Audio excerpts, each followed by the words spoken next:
माफी मागतो. तो धर्म असता तर तुम्ही त्या चाकरी करत सापडले असते तिथे हो मी दलित आहे. तिथे तुम्ही इथे आमदार म्हणून आले नसते. यांच्या पक्षाच्या शरद पवारने आरक्षण नाही दिलेलं.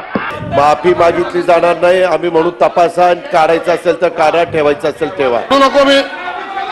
बोलू नको. चला राम सातपुते आपण ज्या मतदारसंघातनं निवडून येताना तो राखीव आहे. आणि तो राखीव कोणामुळे माहितीये? डॉक्टर बाबासाहेब आंबेडकर यांच्या संविधानामुळे. तुम्ही ज्या सनातन धर्माबद्दल बोलत होता तो धर्म असता तर तुम्ही त्या चाकरी करत सापडले असते तिथे तुम्ही इथे आमदार म्हणून आले नसते. अध्यक्ष महोदय, जितेंद्र आव्हाड अशा पद्धतीने हिनवतायत एक दलित आमदार म्हणून, हे चुकीचं आहे अध्यक्ष महोदय. मागासवर्गीय हो मी दलित आहे. मी हिंदू दलित आहे. माझ्या बाप्पाने चपला शिवल्या त्याचा मला अभिमान आहे. आणि अजून एक सांगतो, हो मला डॉक्टर बाबासाहेब आंबेडकरांनी आरक्षण दिलं म्हणून मी आमदार आहे. मला यांच्या पक्षाच्या शरद पवारने आरक्षण नाही दिलेलं. अध्यक्ष महोदय हो अध्यक्ष महोदय मला अभिमान आहे. अध्यक्ष महोदय मला या ठिकाणी अध्यक्ष महोदय मला अभिमान आहे. हो मी हिंदू दलित आहे. अध्यक्ष महोदय मला अभिमान आहे. अध्यक्ष महोदय जर असे पायंडे पडणार असतील तर मी आधीच तुमच्या लक्षात आणून देतो.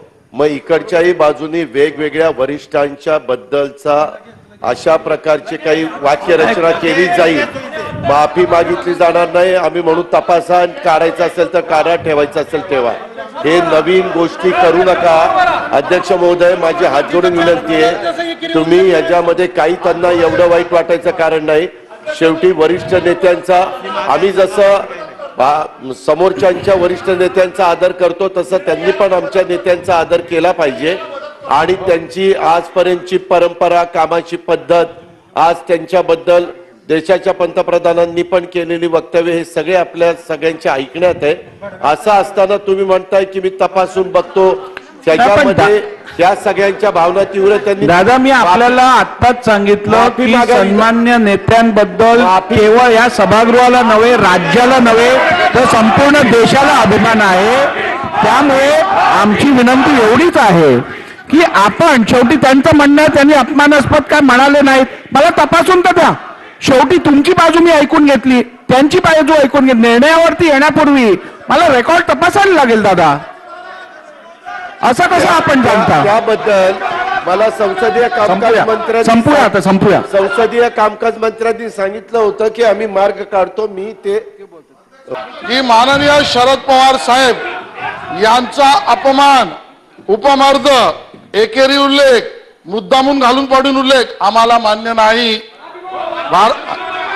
बोलू नको. चला बोला. शेलार साहेब माझ्याकडे बघून बोला. भारतीय जनता पक्षाच्या वतीने असं वाक्य आलं असेल जे आलंय त्याच्याबद्दल मी दिलगिरी काय माफी मागतो.